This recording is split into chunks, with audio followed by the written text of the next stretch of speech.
한국 사람들을 죽으라고 달리게 만드는 또 하나가 뭐냐? 이거예요. 심정중심주의. 심정중심주의는 뭔가 하면요. 마음의 상태에 대해서 굉장히 신경을 많이 쓰는 거예요. 제가 젊었을 때 유학을 가서 한 7년쯤 살다가 한국에 돌아왔어요. 네. 저는 유학 가기 전에는 참 술자리를 좋아했어요. 술도 많이 마시고 잘 놀던 사람이었는데. 갔다 와서 이제 소위 얘기해서 직장인이 돼가지고 술을 마시니까 유학 가기 전에는 친구들이랑 마시니까 한없이 술자리가 좋았는데 이건 갔다 오니까 이제 친구랑 마시는 시간보다 직장에서 마시는 시간이 더 많아요. 그러면 교수님들이랑 다른 사람들이랑 마시다 보면 아 이분들이 취하면은 그래요. 내 마음 알지 그래요. 내가 아무 얘기 안 하셨는데 지금까지 마음에 대해서는 막 이래요.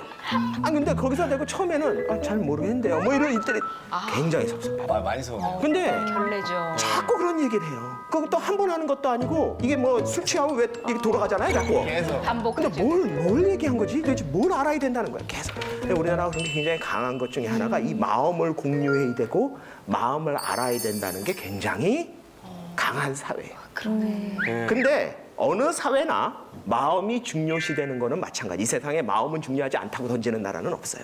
근데 특이한 게 뭔가 하면 우리나라는 마음과 행동이 분리될 수 있다고 믿어요. 그게 미치는 거예요. 여러분들 서양에서 중요한 이론 중에 하나는 뭔가 하면 개념 중에 하나는 일관성입니다. 그러니까 네가 저걸 좋아하면 좋아하는 행동을 하면 돼요. 네가 저걸 싫어하면 싫어하는 행동을 하면 돼요. 그 일관성이 굉장히 중요한데 우리나라 사람들은요. 그 일관성이 잘 안 드러나요. 아, 너무 힘들어요. 네, 그게 굉장히 달라요. 왜냐? 마음과 행동이 별로 일치하지 않는다고 생각을 해요. 그래도 된다고 믿어요. 근데 나한테 잘해줄 때 그냥 나한테 행동을 잘해주면 좋다고 받으면 되는데 꼭 따져요. 진심은? 맞아. 의도적으로 잘해준다. 네. 그것까지는 그대로 넘어간다고 치고 더 웃긴 건 나한테 못 해주는데 또 진심이 그게 아니라면 넘어가요. 그 가장 대표적인 게 뭔가 하면 이거예요. 욕쟁이야. 여기 황재성 씨도 그 뭐 어디 TV에서 요새 욕쟁이 할머니 역할 하시지 않나요? 그렇지. 얼마 전까지 했었지. 네, 욕하면 좀 기분이 좋아지세요? 그렇지. 아주 사이다 같은 썰이라고나 할까? 정말 기분이 좋아져. 전 세계에 아무 이유 없이 손님한테 쌍욕하는 가게 주인이 별로 없어요. 별로 없어요. 안 그래? 맞아요. 근데 우리나라에서는 저 욕쟁이 할머니 가게가 미디어에 나가고 나면 갑자기 인기집이 돼요. 그럼요. 줄 서요. 사람들 막 찾아가고 네. 왜 가요? 욕 먹으려고. 이제 예를 들어서 등산 같은 거 간다고 칩시다. 그럼 등산 갔다가 이제 등산을 다 끝나고 내려왔어요. 이제 모르는 동네에 왔어요. 근데 등산 끝냈으니까 목도 마르고 배도 고프잖아요. 어디 갈까? 식당은 어딜 갈까? 그러다가 주변에 있는 아무 식당이나 문을 열고 들어가요. 네. 들어가서 이제 서가지고 메뉴는 뭐가 있나, 어디 앉을 자리가 있나 이러고 보고 있는데 갑자기 주인 할머니 같은 사람이 야, 이 XX 새끼야 앉아서 처먹어 이러면은 여러분들 그 소리 처음에 들으면 기분이 어떻겠어요? 모르는 사람이 뭐야? 왜? 나한테 욕한 거야? 뭐야? 도대체 왜 욕하는 건데?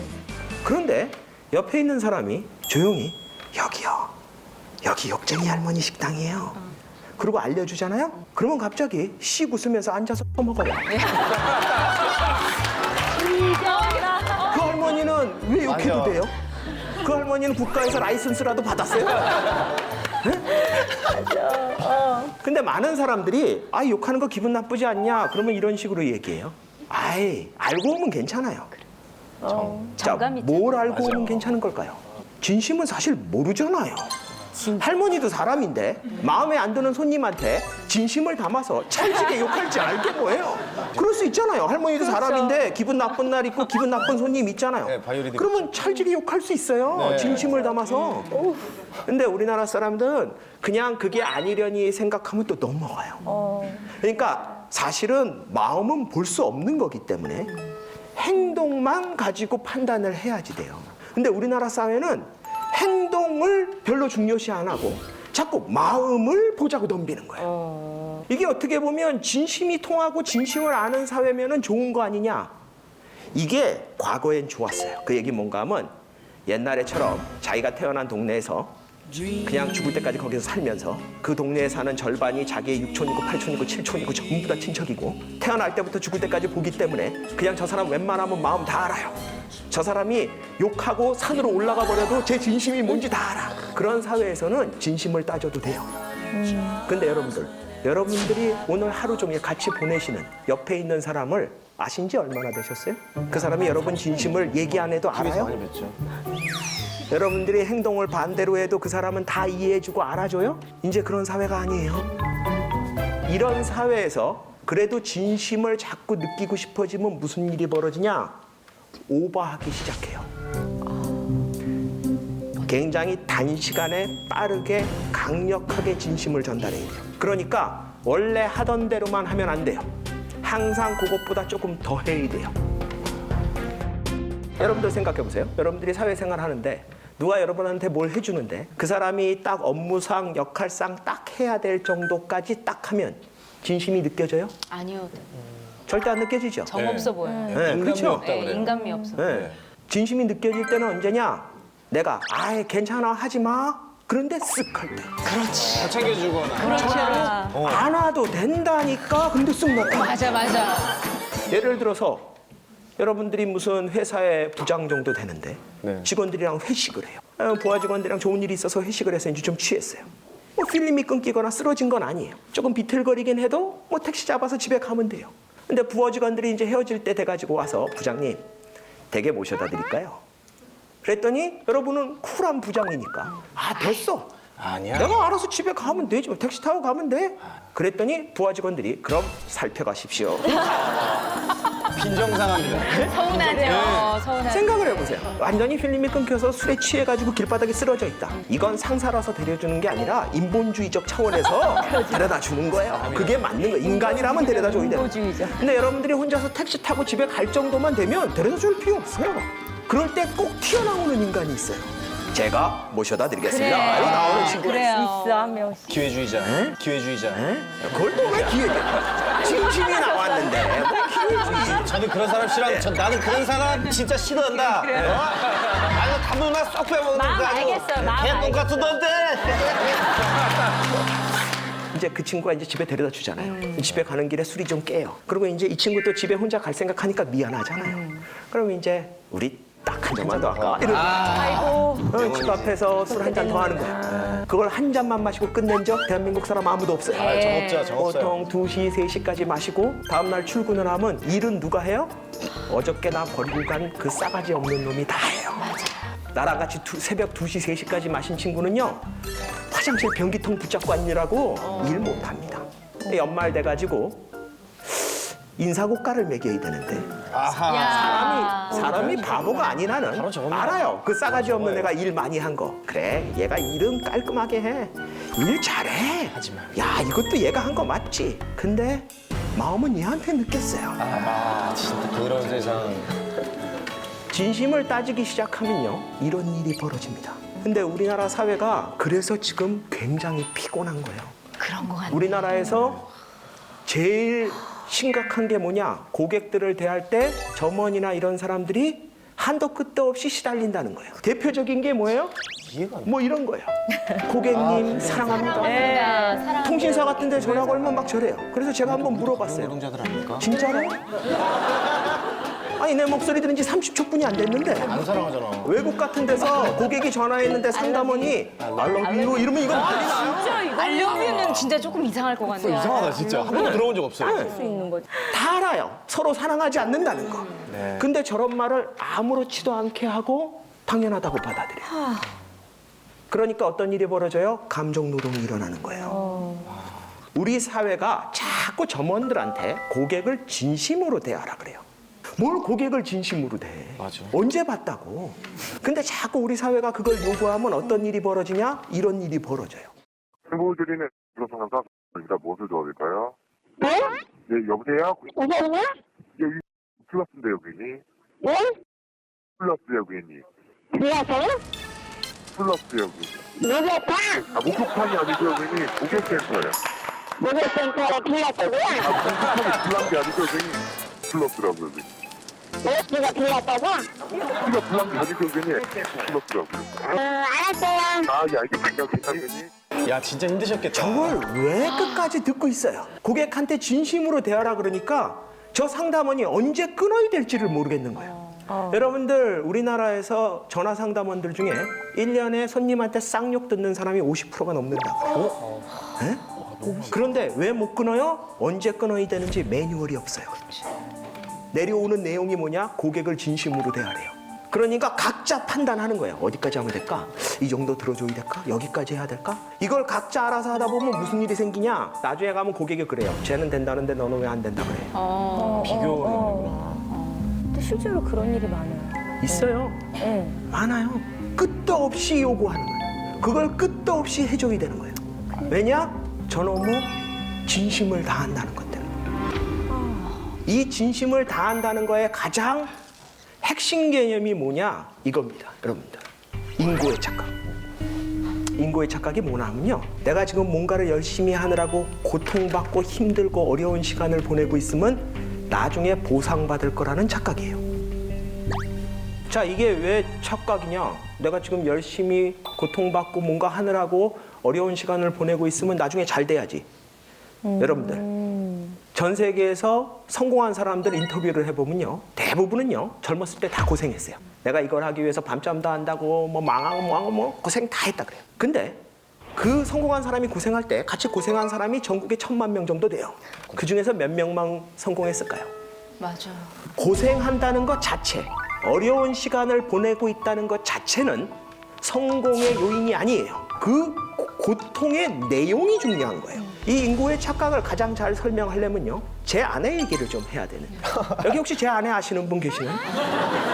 없으시죠? 그럼 제가 제 아내 얘기를 좀 할게요. 제 아내가 인고의 화신이에요.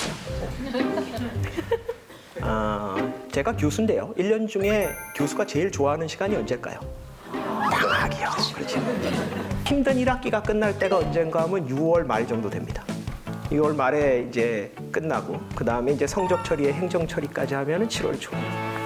7월 초가 되면 학교도 가기 싫어요. 아무것도 하기 싫어요. 집에서 놀아야 돼요. 그래서 제가 제 아내를 꼬십니다. 놀자. 그런데 불행하게도 그때가 고등학교 다니는 제 두 아들의 기말고사 기간이었어요. 그러면 이제 아침에 애들이 시험을 보러 가요. 그러면 제가 제 아내를 꼬십니다. 영화 보러 가자. 요 앞에 맛있는 브런치집 생겼다 그러던데 브런치 먹으러 가자. 거짓말 아닙니까? 믿어요.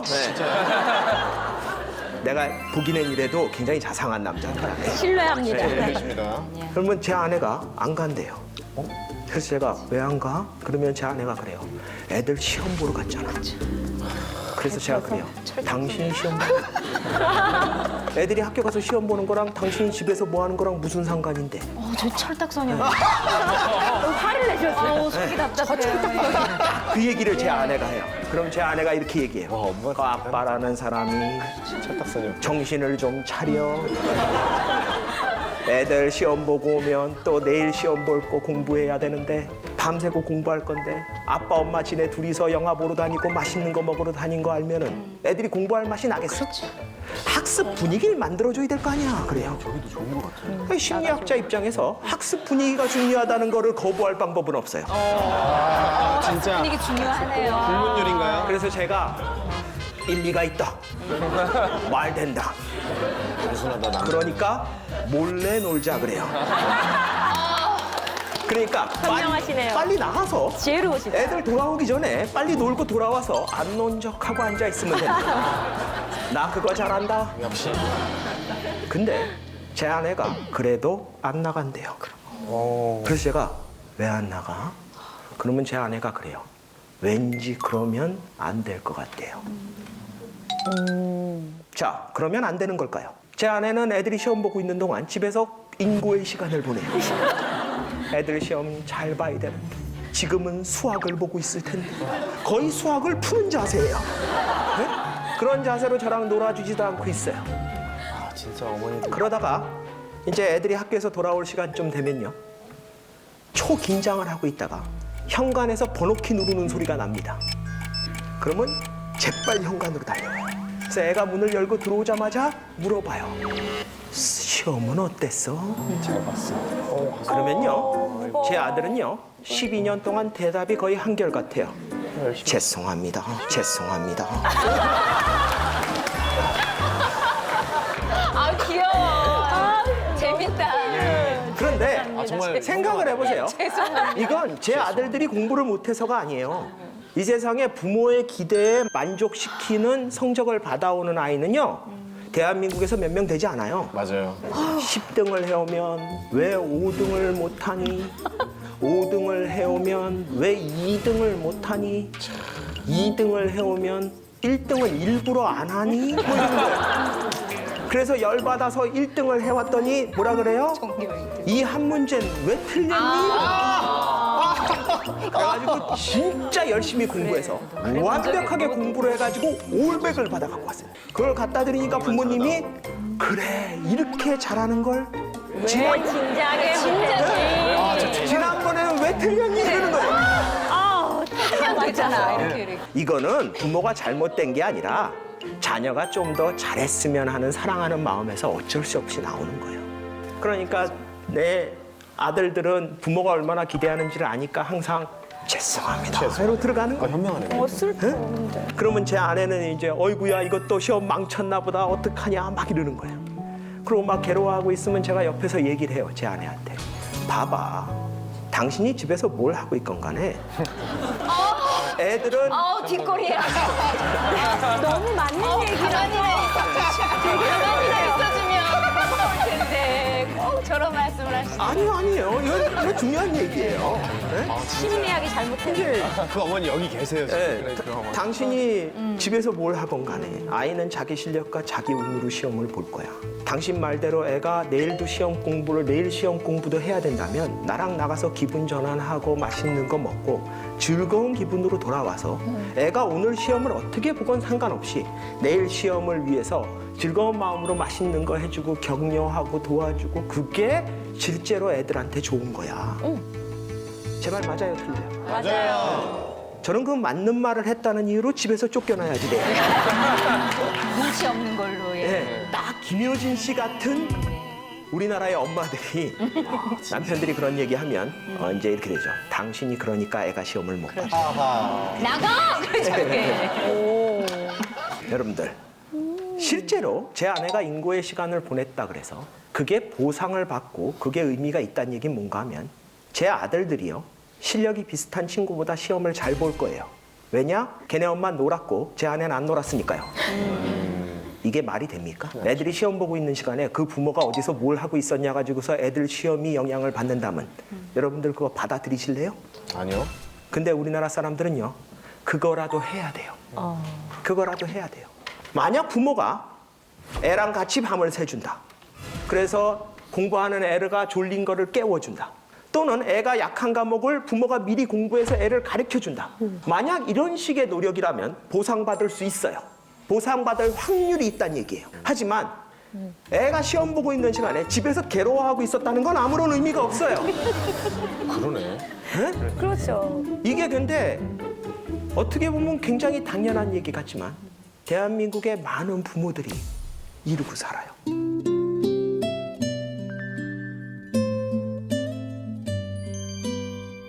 아마 여기 계신 분들 부모님들도 여러분을 그렇게 키우셨을 거예요. 이게 이득이 되느냐 안 되느냐, 이게 보상을 받을 수 있느냐 없느냐를 따지면서 최선을 다한다는 거는 우리나라 정서에 맞지 않아요. 왜냐? 진심이 통해야 돼요. 하늘이 내 진심을 알아줄 때까지 하는 거예요. 관계성은 뭔가 하면은 다른 사람, 일상에서, 사회에서, 내가 사는 삶에서 타인과의 관계적인 맥락이 굉장히 중요한 거예요. 그 안에서 내가 역동적으로 바뀔 수 있는 거예요. 서양에서는 가장 중요하다고 하는 게 뭔가 하면 일관성입니다. 여러분, 서양에서 인간이 본능적으로, 본질적으로 갖고 있는 동기 중에 하나가 일관성에 대한 욕구가 있다라고 이론을 만들었어요. 그러니까 사람들은 일관되려고 그런다는 거예요. 한국 사람은 그게 없다는 게 아니라 한국 사람들은 그 이론에 맞춰서 설명을 하자면 잘 안 맞아요. 왜냐? 한국 사람들은 내가 누구랑 있느냐에 따라 내가 좋아하는 게 바뀌어요. 서양 사람들은 대부분 물어보지도 않아요. 뭐 먹을 건지. 각자 자기가 먹을 거 사면 돼요. 우리나라 사람은 편의점 들어가자마자 꼭 너 뭐 마실 거야? 이러고 물어봐요. 남 먹는 걸 왜 신경을 써요?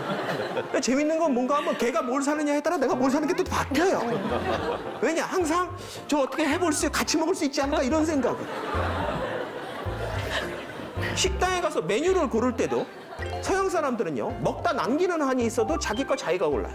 우리나라는 뭐예요? 꼭 뭐 먹을 거야? 이러고 물어봐요. 뭐 어쩌자고요. 근데 그게 왜 그런가 하면 내가 좋아하는 게 없는 게 아니라 내가 사회적 맥락에 따라 다양한 좋아하는 거를 준비해 놨어요. 누구랑 먹을 때는 이걸 좋아한다고 해요. 그게 내 걸 포기하는 게 아니에요. 내가 좋아하는 것 중에 하나예요. 그러니까 서양 사람들 눈에서 보면 일관성이 없어 보여요. 저 사람은 뭐 이때는 이렇다고 얘기하고 저 때는 저렇다고 얘기하고 우리나라 사람들은 야 그게 때에 따라 다르지 어떻게 그게 같냐. 그런데 그 때에 따라 다른 게 집단주의 사회에서는 자기가 집단 속에 어느 집단에 있느냐에 따라 다르고 우리나라 사람들은 누구와 있느냐가 달라요. 물론 집단에 들어가 있다는 건 그 안에 그 타인이 누구라는 역할을 해줄 수 있기 때문에 비슷한 측면이 있다라는 거예요. 그래서 우리나라 사회가 훨씬 더 따뜻하게 느껴집니다. 우리나라 사람들이 과격하고 어떨지는 몰라도요, 훨씬 더 다른 사람한테 반응하게끔 돼 있어요. 그게 말을 봐도 알 수 있어요. 여러분들 밥 먹었니와 밥 안 먹었니라는 말이 우리나라에서는 굉장히 다른 말이에요. 근데 서양에서는 밥을 먹었니? 라고 물어볼 수 있고 밥을 안 먹었니? 라고 물어볼 수도 있는데 대답이 내가 먹었으면요 그냥 yes I did예요. yes로 시작합니다. 긍정문이에요. 상대방이 뭐라고 물어보건 내가 먹었으면 yes예요. 내가 안 먹었으면 no입니다. 근데 우리나라 사람들은요 상대방이 뭐라고 물어보느냐에 따라 내 답에 달라져야 돼요. 만약에 밥 안 먹었니? 근데 네 먹었어요. 아니 밥 안 먹었냐고. 예 먹었다고요. 아니 내 말을 잘 들어봐. 밥을 안 먹었냐고. 그런데 예 먹었어요. 그럼 우리나라 사람들은 대번에 뭐라 그러냐 하면 너 내 말 안 듣지. 이 얘기는 뭔가 하면 서양의 언어는요 기술의 언어입니다. 기술의 언어는 뭔가 하면 있는 그대로를 정확하고 자세하고 효율적으로 묘사, 기술하는 거예요. 그게 목표입니다. 그러니까 내가 밥을 먹은 상태냐 안 먹은 상태냐가 가장 중요해요. 상대방이 나한테 뭐라고 물어보건 간에 내가 밥을 먹었으면 내가 밥 먹었으니까 긍정이에요. 내가 밥을 안 먹었으면 내가 안 먹었으니까 부정이에요. 그러니까 나의 상태를 물어봤으니까 나의 상태를 정확하고 효율적으로 기술하는 걸 가장 중요하게 생각한다. 한국 사회는 안 그래요. 한국은 소통의 문화입니다. 거기다가 기능이 하나 더 들어갔는데 너 내 말을 듣고 있는지 안 듣고 있는지를 확인하는 시스템이 들어가 있어요. 그러니까 한국말이 굉장히 쉬운 것 같이 들리는데 외국인들이 한국말을 배우다가 나중에 어렵다고 느끼기 시작해요. 왜냐? 그런 디테일한 것들이 들어가기 시작해요. 아마 다니엘 씨도 한국말이 처음에는 어떻게 보면은 기억, 니은, 디귿 한글 시스템은 굉장히 쉬울지 모르지만 시간이 가면은 저런 것들은 좀 어렵게 느껴지지 않으셨어요? 아, 그럼요. 그런 면 굉장히 많았었던 것 같아요. 그러니까 얼마 전에도 다른 교포 형이랑 그런 대화했었는데 한국은 페이크예요. 그러니까 말을 약간 페이크 하듯이 한다고. 그러니까 예를 들면 내가 전화할게. 뭐 다음에 밥 먹자라는 말은 진심으로 안 느껴진다는 거죠. 근데 독일 사람으로서 다음에 밥 먹자. 그래, 날짜 잡아. 이렇게 되는 거죠. 그래서 우리는 밥 먹자라는 거는 이제 한국에서 어느 정도 오래 살았으니까 이건 이별하는 거 너무 아쉬워서 이런 식으로 이제 표현하는 거죠. 그래서 그렇게 얘기하는데 독일에서 그렇게 얘기하면은 굉장히 싫으라고 생각하죠. 그렇죠. 방금 말씀하신 것처럼. 네. 어떻게 보면은 서양 사람들은 밥 먹자 그러면 그게 자기 마음을 있는 그대로 표현한 거예요. 그러니까 날짜 잡아 이렇게 되는 거예요. 근데 우리나라는 밥 먹자 우리 만나서 그랬더니 날짜 잡아 그러면 아니 그게 말이야 이게 내가 지금 핸드폰이 없어서 일정을 모르겠네 이러고 넘어가야 돼. 그러니까 이게 다른 거예요. 그러니까 이 소통의 의미가 들어가 있어요. 우리 사회가 기술적 언어를 쓰는 사람들과 소통적 언어를 쓰는 사람들 간의 갈등이 되게 큽니다. 그러니까 어떻게 보면 기업하는 사람들이나 정부에 있는 사람들은 매뉴얼상 기술적 언어를 쓰게끔 돼 있어요. 말 하나하나에 굉장히 큰 변화를 가져올 수 있기 때문에 어떻게 보면 기술적 언어를 쓰도록 트레이닝을 받고요. 그런 말 아니면은 조심하도록 돼 있어요. 그런데 우리 일상 한국 사람들은 그렇지 않습니다. 소통의 언어를 쓰도록 하죠. 아마 대한민국이 지금까지 살아오면서 불통이라는 단어를 굉장히 많이, 특히 정부에 대해서 많이 쓰는데, 물론 불통인 정부의 특성이 있어요. 우리가 국민들이 불통이라고 느끼는 그 일부분은 바로 이런 기술적 언어와 소통의 언어의 사용의 빈도와 정도의 차이에서도 기술할 수 있다는 거예요. 예를 들어서 옛날에 광우병 같을 때 기술적으로 대답을 한다는 얘기는 뭔가 하면 광우병에 걸릴 확률을 얘기하면 돼요. 네가 평생 동안 40년 동안 광우병에 걸렸을지도 모르는 소를 하루에 몇 톤 꾸준히 먹으면 걸릴 확률이 몇 프로가 되고, 이런 얘기를 하면 이건 정확한 기술의 용어예요. 그렇죠? 근데 그렇게 얘기하면 국민들 입장에서는 뭐야? 지금 내가 불안하다고, 내가 지금 불안하다고 얘기하고 있는데 너는 지금 나한테 숫자를 갖다 대니? 약간 이런 느낌이 있어요. 이게 소통의 언어와 기술의 언어의 간극이에요. 아마 어떻게 보면 남자들이 일반적으로 기술의 언어를 더 많이 써요. 그거는 성향상도 좀 그렇고, 아직까지는 대한민국에서 남자들이 사회생활을 더 많이 해요. 직장생활을. 특히 이제 기성세대들. 우리 사회가 관계주의적 사회를 가질 수밖에 없는, 가지고 있는 특징 중에 하나가 바로 이런 소통적인 어떤 언어를 사용하고 있기 때문에 그렇다라고 볼 수 있습니다.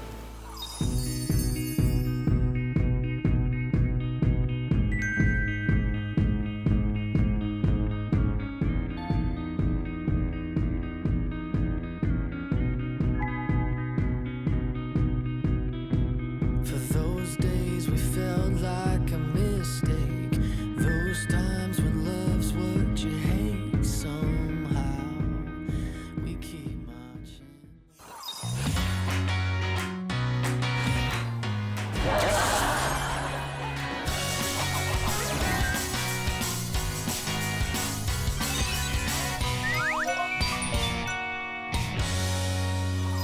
이 관계성만큼 우리 사회를 잘 보여주는 게 뭔가 하면 주체성이에요. 주체성이 뭐냐? 주체성은 흔히 얘기해서 자기의 존재감과 영향력을 확인하고 확대하려는 성향이에요. 초기에 동양과 서양을 비교하는 연구의 대부분은 미국과 일본을 비교했어요. 왜냐하면 그 초기에는 이제 중국이란 나라는 그때만 해도 미국의 학자가 접근할 수 없었고요. 그러니까 미국의 심리학자들이 가장 접근하기 쉬웠던 상대가 누군가 하면 일본이에요. 그러니까 일본을 상대로 연구를 해가지고 아까 전에 얘기했던 그런 개인주의, 집단주의를 만든 거예요. 그런 것 중에 하나가 주체성입니다. 일본 사람들은 주체성이 낮다라는 얘기를 많이 했어요. 서구의 학자들이. 실제 초기에 연구를 해보니까 미국 사람들은 주체성이 높아요. 그리고 일본 사람들은 주체성이 낮아요. 그러면서 일본 사람들이 주체성이 낮으니까 동양 사람들은 주체성이 다 낮은가 보다. 그리고 퉁쳐버린 거예요. 그런데 최근에 일본과 한국을 비교하는 연구를 보면 한국 사람들이 일본 사람들에 비해서 주체성이 굉장히 높아요. 그러면은 우리나라 사람들이 미국 사람하고 주체성이 똑같은 모양이다. 아니요. 주체성은 같은데 그게 표현되는 방식이 틀려요. 서양의 사람들은요, 주체성을 어떻게 표현하나 하면 자율성으로 표현합니다. 그래서 서양 사람들은요, 자기가 스스로 원하는 걸 선택하는 게 침해받는 걸 굉장히 싫어해요. 우리나라 사람들은 자기가 원하는 거 그렇게 중요하지 않아요. 요즘은 그래도 덜한데 얼마 전까지만 해도요, 식당에 가면요, 나는 된장찌개, 나는 김치찌개 이러고 있으면 종업원이 이렇게 내려다보다가 그거 하나로 통일하면 빠르고 좋은데요? 뭐 이래요. 또 그러면 손님들이 그래요? 우리 김치찌개로 할까? 이래요. 분명히 된장찌개 원한다고 얘기한 사람이 10초 전에 있었는데 갑자기 합의를 보겠다 그래. 그러니까 이런 일이 왜 벌어지나 하면은 우리 국민 대부분이 조금씩 자기가 스스로 원하는 걸 선택하는 게 포기될 수 있다고 생각을 해요. 그걸 지켜주는 게 그렇게 중요하지 않다고 믿기 때문에 우리나라가 그런 일이 벌어질 수 있는 거예요. 그런 자율성의 의미에서 보면 일본과 우리나라가 낫기는 마찬가지예요. 우리나라는 관계성 때문에 다른 사람을 고려해야 되고, 일본 사람들은 집단을 고려해야 되기 때문에 자기 스스로 자기가 원하는 걸 선택하는 것 자체는 좀 약해요. 그런데 우리나라가 일본에 비해서 주체성이 높은 건 어떻게 나타나냐? 존재감으로 나타나요. 우리나라 사람들은 자기가 이 자리에 존재한다는 것을 인정받아야 돼요. 인정받아야 된다는 얘기는 왜 나오나 하면 스스로 자기가 존재감을 인정하지 않는다는 얘기예요. 왜? 관계성 때문에 그래요. 서양 사람들은 주체성이 높아도 여기 자기가 있다는 걸 스스로 인정하는 형태로 나타나요. 개인주의니까. 근데 우리나라는 관계주의니까 그걸 인정을 못 받는다는 느낌을 받으면은 어떤 말이 나오냐? 무시한다라는 느낌으로 가는 거예요. 여러분들 이렇게 주체성이 사는 한국 사람들이 가장 좋아하는 말이 이거예요. 한턱 쏜다. 한국 사람들은 쏘기 위해서 살아요. 제가 아는 일본 교수가요. 한국에 와서 오래 계셨는데 그분한테 한국에 와서 가장 이해하기 힘들었던 것들이 뭐가 있냐 물어봤더니 그 중에 하나가 한턱 쏜다래요. 그래서 제가 이게 뭐가 어려워? 그랬더니 일본 교수님이 그래요. 내가 저 뜻을 잘못 알고 처음에 실수를 너무 많이 했어 그러는 거예요. 그래서 내가 무슨 뜻인 줄 알았는데 그랬더니 이 일본 교수님이 그러는 거예요. 저 한턱 쏜다를 나는 자기가 밥값 낸다는 얘기인 줄 알았어. 그래서 제가 맞는데 밥값 낸다는 거? 그랬더니 일본 교수님이 그러는 거예요. 저거는 그냥 밥값 낸다는 얘기가 아니라 자기가 그날 주인공이 되겠다는 선언이 돼요. 물론 항상 한턱 쏜다는 거를 그런 상황에만 쓰는 건 아니지만 우리가 일반적으로 한턱을 쏜다 그럴 때는 자기가 한턱 쏠 만한 일이 있을 때예요. 보통 자기한테 좋은 일 있을 때. 승진했을 때, 뭐 생일이라든지 아니면 좋은 일 있을 때. 이럴 때 한턱 쏜다고 그러는 거예요. 여러분들 대한민국에서 밥값을 내야 될 때는 여러 가지 상황이 있는데 가장 극단적인 게 한쪽에 한턱 쏜다고요. 정반대쪽으로 극단적인 게 뭐냐 하면 접대할 때예요. 근데 이게 왜 반대쪽이냐 하면 한턱 쏠 때는요. 내 존재감을 드러내는 날이고요. 접대할 때는요. 내 존재감을 줄이는 날이에요. 여기 계신 분들이 뭐 젊은 분들은 접대할 기회가 별로 없으셨을지 모르지만 대한민국에서 접대는 어떻게 합니까? 접대할 때 계산 어떻게 하세요? 밥 먹기 전이나 밥 먹다가 도중에 아 오늘 이거 제가 쏩니다. 그러면 접대가 될까요? 안 될까요? 안 되죠. 아니 내가 밥값 낸다는데 왜 안 돼요? 그게 안 되는 이유는 그 말이 단순히 밥값을 내는 게 아니에요. 접대를 할 때는 밥값을 어떻게 내야 되나 하면 밥을 4분의 3쯤 먹었을 때 더 이상 들어올 게 없다고 느껴질 때 조용히 화장실 가는 척하고 나가서 미리 계산해 놓고 들어와서 조용히 앉아 있다가 식사가 다 끝나고 나갈 때 접대 받는 분이 약간 어색하게 이러면 여러분들이 그냥 나가시면 됩니다. 이러고 보시고 나가요. 이게 접대의 핵심이에요. 그거 돈 안 내고 있다가 나가는 도중에 잠깐만요 그래가지고 지갑 꺼내가지고 이거 빨리 그어요 이딴 짓 하면 왜 안 돼요? 자기의 행위가 너무 드러나잖아요. 대한민국에서 접대가 왜 힘든 줄 아세요? 자기의 존재를 죽여야 되기 때문에 그래요. 상대방한테 좋은 걸 주는 게 아니라 자기의 존재는 그날 없어요. 자기는 뭐예요? 그림자가 되는 거예요. 그거의 정반대가 뭐냐? 한턱 쏜다요. 이날은 내가 주인공이에요. 그러니까 좋은 일 있을 때 내가 주인공이 될 만한 일이 있을 때 외치는 거예요. 여러분들 이게 굉장히 조심해야 되는 게 대한민국에서 별일도 없는데 자꾸 한턱 쏜다 그러면요. 밥 사고 욕 먹어요. 생각해보세요. 누가 여러분들한테 자꾸 점심 때 아무 이유가 없는데 자기가 쏜다 그러면서 여러분한테 밥을 사주면 사실은 얼마나 고마운 일이에요. 난 돈 안 들고. 근데 한국 사람들은 그냥 고맙다고 안 끝나요. 한 몇 번 얻어먹고 나면 마음속에서 이런 생각이 들어요. 지가 뭔데? 그러니까 우리나라 사람들은 밥을 얻어먹는 거에 한턱 쏜다는 거에 존재감을 많이 부여해요. 그래서 내가 한턱 쏜다고 외칠 만한 일이 있을 때 외치셔야 돼요. 그것도 굉장히 중요한 기술이에요. 대표적인 게 뭐예요? 자녀가 대학 붙었을 때. 그거 한턱 쏴야 돼요. 여러분들이 이제 자녀가 대학 붙었다는 게 직장에 소문이 나면 이제 와가지고 축하해, 수고했어, 고생했어, 붙었다며 막 이러면서 그러는 거예요. 그럼 여러분들이 씩 웃으면서 거뭐 다 붙는 거 가지고 뭐 이러는 거예요. 그러면서 뭐라 그래요? 내가 오늘 쏠게! 그러는 거예요. 그래가지고 이제 식당에 가서 고기 굽고 술 마시고 막 놀고 있는데 옆에 부서에 있는 사람이 늦게 왔어요. 늦게 와서 미안해 내 보고 때문에 늦었어. 축하해. 막 그랬더니 괜찮아. 앉아서 먹어. 그랬는데 조금 먹고 있다가 갑자기 이 늦게 온 인간이 슬쩍 자기 자식이 더 좋은 대학에 붙었다고 얘기를 해요. 짜증. 이건 말 그대로 완전히 개판된 거예요. 어떻게 보면. 근데 솔직히 얘기해서 그렇게 짜증날 만한 일도 아닐 수도 있어요. 왜냐하면 객관적으로 생각해 보면 그 사람 자식이 더 좋은 대학에 붙었다고 내 자식이 떨어지는 것도 아니잖아요. 그렇죠. 그러니까 이 자리는 내 자식 붙은 거 축하하는 자리니까 계속 축하하고 놀면 되는데 왜 분위기가 이상해지나 하면 그 얻어먹는 사람들이 전부 다 돈은 이 사람이 내는데 주인공이 바뀐 게 느낌이 와요. 우리나라를 서열 사회라고 부르는데 물론 서열 사회예요. 근데 우리나라가 서열을 중요시하는 이유는 뭔가 하면 주인공이 누군지를 가리는 게 굉장히 중요하기 때문에 그래요. 그러니까 일본의 서열 사회는 조직화된 부분에서 내가 어디에 들어가냐인데 우리나라 사회는 그게 아니라 오늘 이 자리의 주인공이 누구야? 그걸 굉장히 따져요. 그걸 볼 수 있는 게 뭔가 하면 우리나라의 예의 중에 하나는 뭔가 하면 자기가 아무리 서열이 높아도 부하 직원이 서열이 낮은 사람이 주인공이 될 만한 일이 있을 때는 상사도 조용히 있어야 돼요. 설치면 안 돼요. 왜냐? 제가 주인공이니까. 만약 완벽하게 경직된 서열 사회라면 그게 불가능하겠죠.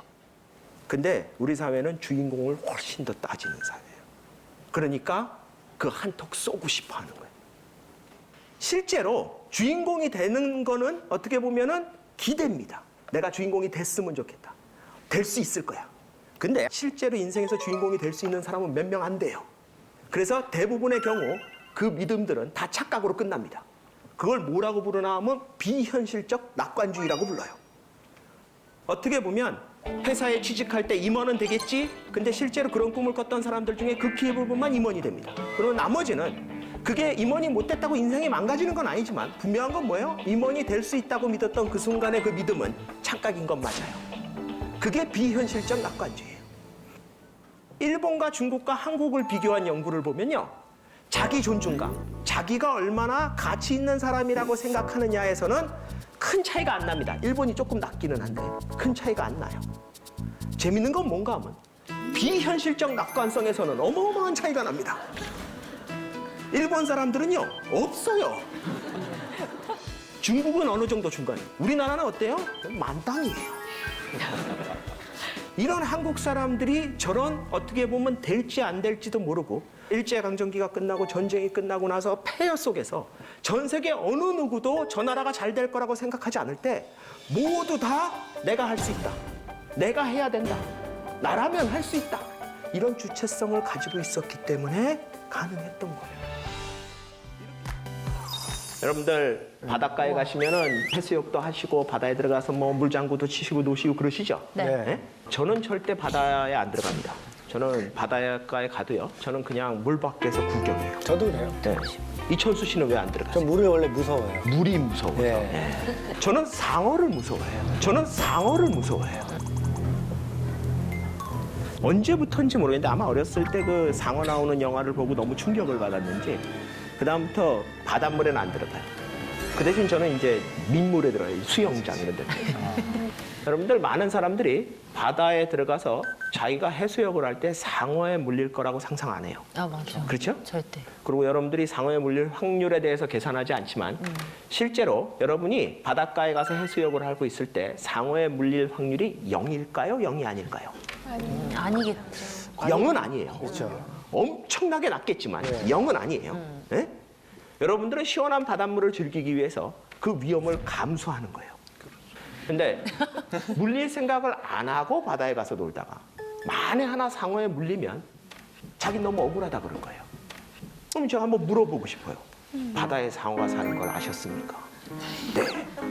상어가 사람을 무는 걸 아셨습니까? 네. 근데 상어에 물릴 확률을 몰랐다고요? 그러면 몰랐어요. 너무 억울해요. 그리고 마지막에 뭐라고요? 정부는 뭐 한 거야 그래요. 정부가 상어 잡으러 다녀요?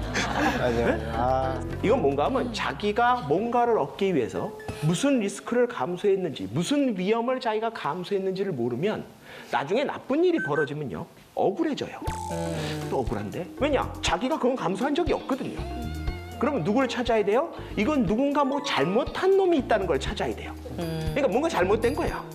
내가 그 리스크를 감수한 게 아니라 가끔 가다가 서핑을 하다가 상어에 물리는 사람이 뉴스에 나와요. 있죠. 예. 네, 저는 그런 소식을 들을 때마다 보람이 있습니다. 물론 아프겠다. 안타깝다. 근데 그런 사람들 중에 가끔 상어에 물리고 나서 여러분들 생각해 보세요.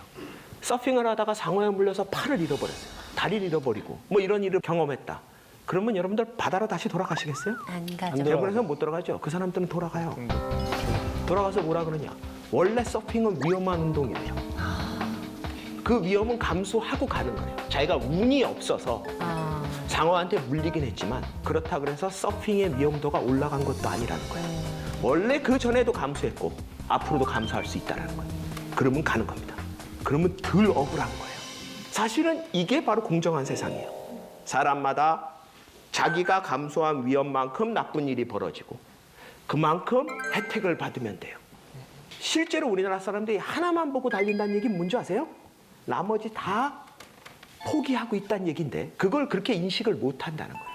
그거의 가장 대부분이 뭐예요? 우리나라의 입시 대조와 교육이에요. 우리나라 사람들은 착각해요. 국영수를 잘하면 인성이 좋아질 거라고 생각해요. 솔직히 확률적으로 보면 인성이 좋은 애가 그냥 국영수를 좀 잘하는 거예요. 왜냐? 인성이 좋은 애는 부모가 시키는 대로 잘 따라하거든요. 사회가 시키는 대로 따라할 가능성이 높아요. 사고를 칠 확률이 조금 적어요. 그러면 성적이 좋은 거예요. 사실은 성적이 좋고 인성이 좋은 애를 그 공부만 안 시켰으면 인성이 훨씬 좋았을 거예요. 하루에 10몇 시간을 공부를 하면서 인성이 좋아질 거라고 기대하는 것 자체가 미친 거예요. 우리는 전 세계에서 가장 뛰어난 아이들을 길러내고 있지만 공부의 측면에서는, 학습의 측면에서는. 그런데 걔네들이 그걸 공짜로 얻었을 리가 없잖아요. 그러면 뭐가 포기된 걸까요? 당연히 부모의 돈이에요, 첫째. 부모가 갖고 있는 모든 돈이 거기 들어갔고요. 둘째 뭐예요? 아이의 행복, 시간, 거기에 더 중요한 건 뭐예요? 인성이에요. 지금 대한민국이 여전히 그런 식으로 교육을 시키고 있다는 얘기는 뭔가 하면 내가 잃어버리는 게 뭔지가 더 많아지고 있는데도 그거에 대한 인식이 약하기 때문에 그게 가능한 거예요.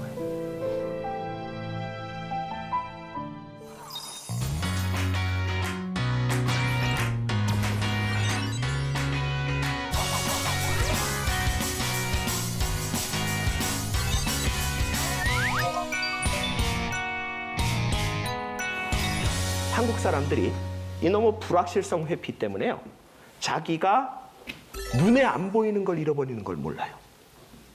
불확실성 회피는 뭔가 하면요. 눈에 보이지 않거나 손에 잡히지 않는 것들. 그러니까 명확하게 이렇게 인식되지 않는 것들의 가치를 약하게 여기는 성향이에요. 불확실한 건 싫은 거예요.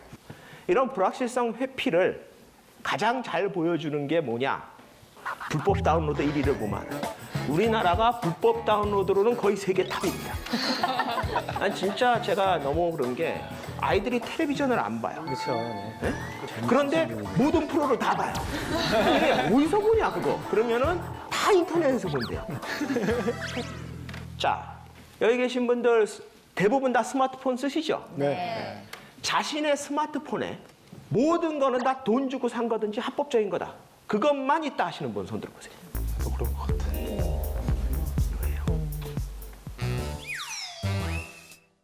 합법이라고요? 네네. 이철수 씨는 왜 올리다가 내려요? 네.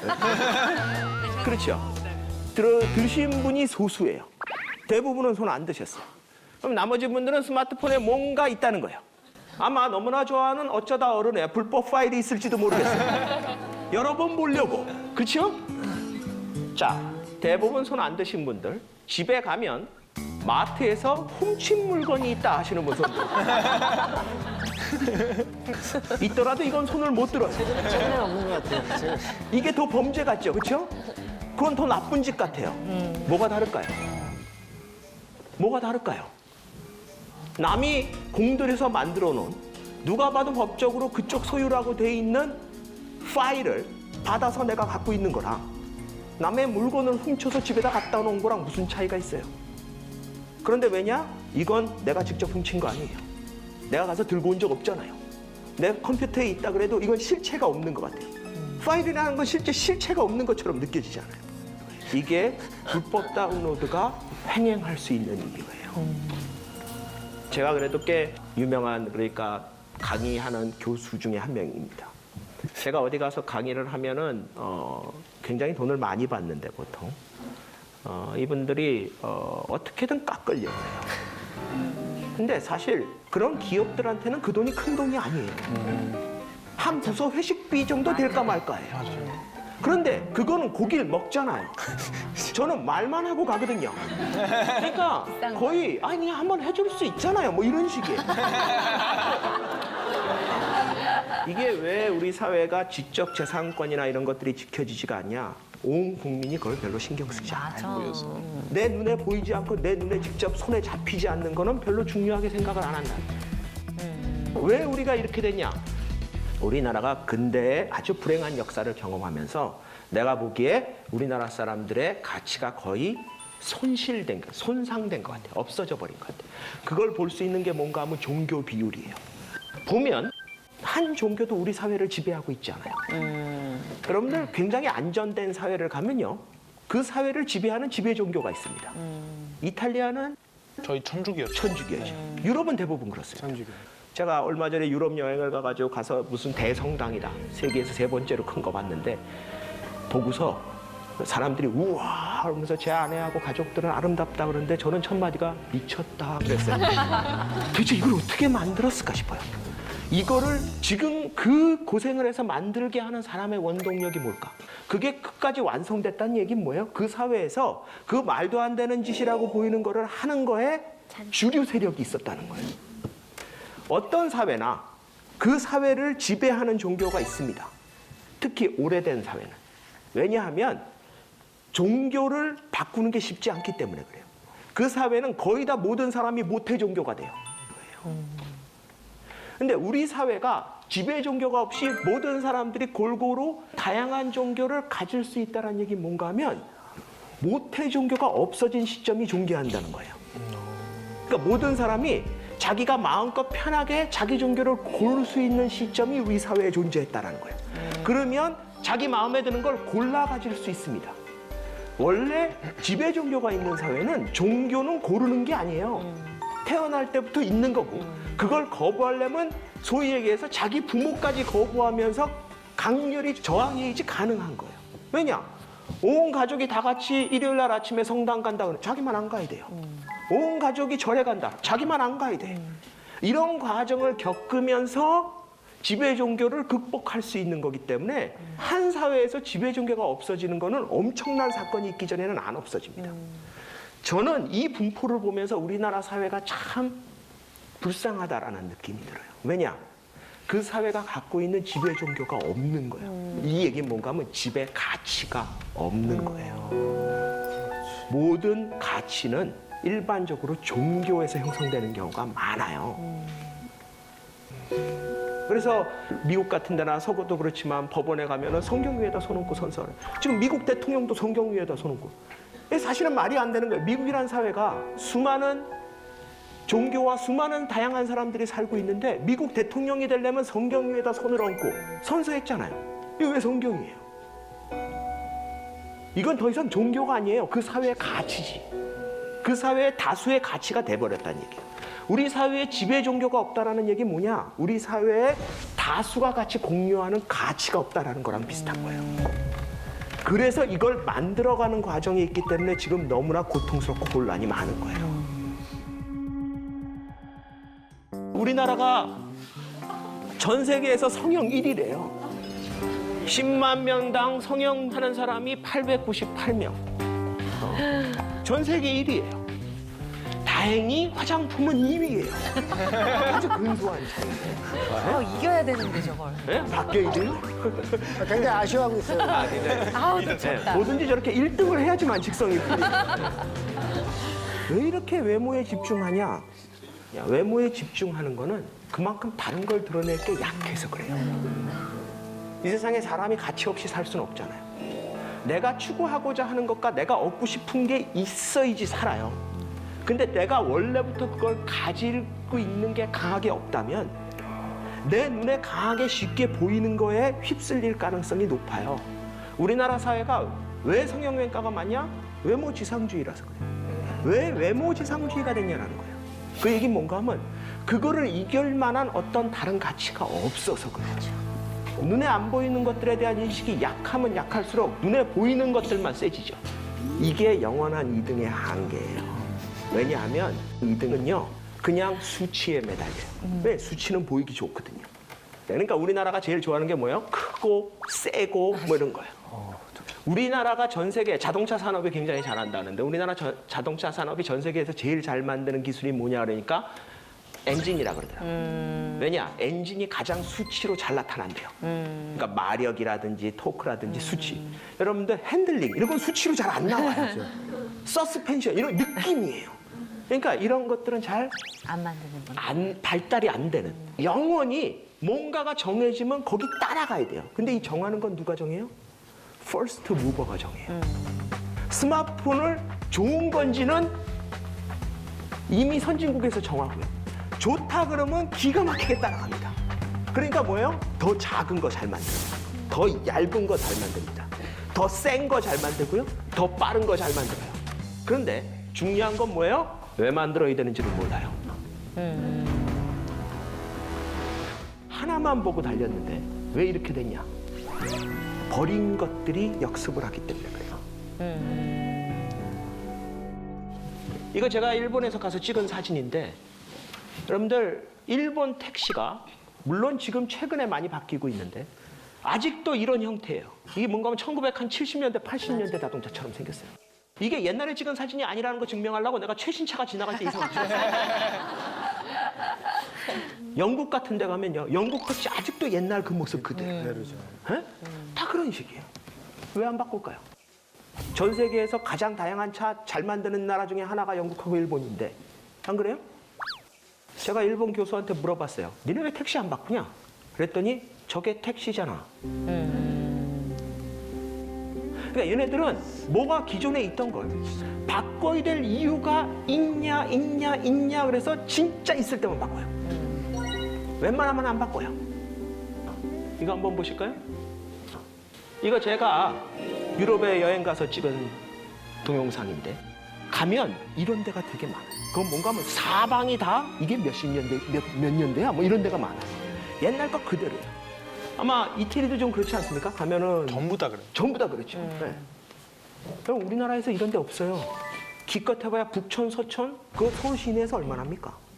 그것도 옛날식이냐? 솔직히 얘기해서 옛날 거 아니에요. 여러분들 우리나라 사람들 전부 다 여행 요새 어디로 가요? 20년, 30년 전에만 해도 뉴욕 이런 데 갔어요. 왜냐? 새로운 거 보겠다고.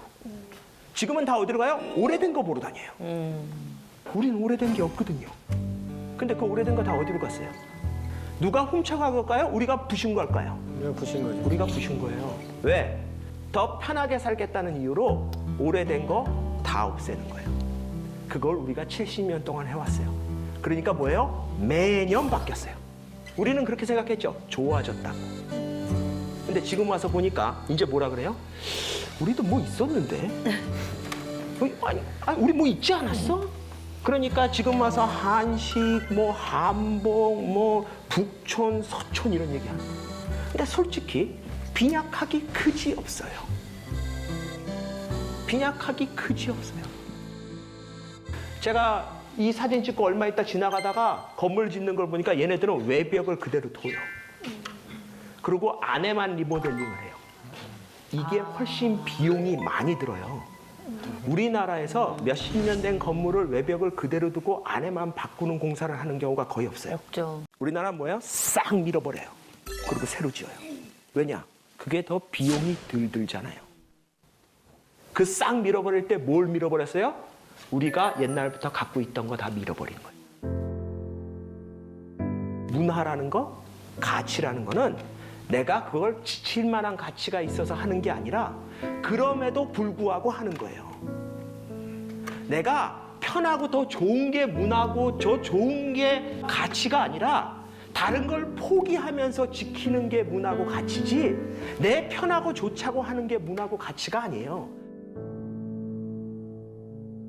여러분들이 전력 질주를 한다고 생각을 해보세요. 막 어디 가야 돼서 막 전력 질주를 해요. 근데 주머니에 열쇠나 동전이 있어요.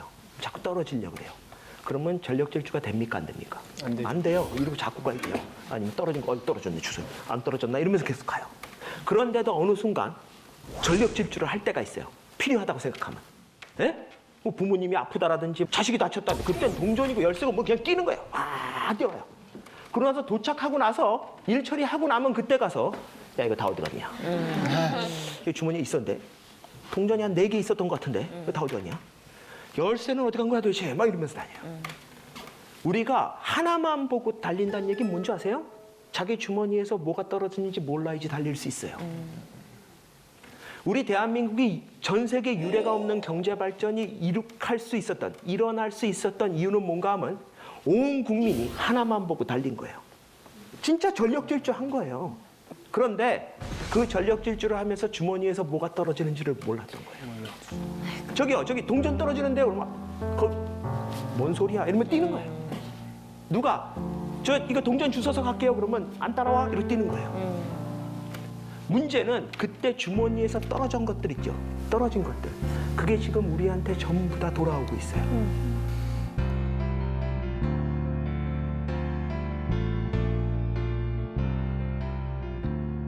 제 얘기는 우리가 버린 것들이 더 소중했다는 얘기가 아니에요. 여러분이 뭘 얻기 위해서 뭘 버리고 있는지만 안다면 자기 인생이 그렇게 억울하진 않습니다. 우리 대한민국이 그렇게 억울해해야 될 때냐? 그게 아니라 자기가 받아들이고 자기가 버린 것들에 대해서 인식해야 된다는 거예요. 그래서 뭐예요? 나만의 가치. 다른 사람은 몰라도 나만의 이유, 내가 가져야 되는 이유를 가지는 거예요. 그게 나한테 더 많은 착각의 여지를 만들어줘요. 우리나라 사회가 불행한 이유는 뭔지 아세요? 너무나 부인할 수 없는 거에 매달려요. 반에서 몇 등? 그건 부인 못해요. 아파트 몇 평? 어떻게 부인할 건데요? 2000cc 차? 까면 다 나와요. 여러분들이 그걸로 다른 사람을 이기려고 그러면 이길 수 있는 사람은 우리나라에 몇 명 안 돼요. 맞아. 그런데 나는 너보다 착해. 그랬더니 다른 사람이 그걸 어떻게 알아? 내가 그래. 아닌 거 증명해봐. 그럼 걔가 증명해. 착할지 않은 걸 어떻게 증명해? 나는 너보다 봉사정신이 더 많아. 나는 너보다 음악을 더 사랑해. 나는 너보다 불의를 더 못 참아. 그런 거는 자기 마음껏 착각해도 돼요. 자기 마음껏 자기가 가치 있다고 느낄 수 있는 영역이에요. 우리가 한 단계 더 올라가는 그 지름길은 나만의 가치를 가지고 누가 뭐라 그러건 나는 착각하면서 살 수 있어야 된다는 거예요. 그래서 우리가 모두 다 하나만 보고 달려가지 않고 눈에 보이지 않는, 그래서 다른 사람이 아니라고 증명할 수 없는 그런 거에 오히려 조금 더 신경 쓰면서 사셨으면 그게 사랑일 수도 있고요. 그게 정의일 수도 있고요. 그게 평화일 수도 있고 그 어떤 것이 되건 여러분들만의 이유를 찾으시기 바랍니다.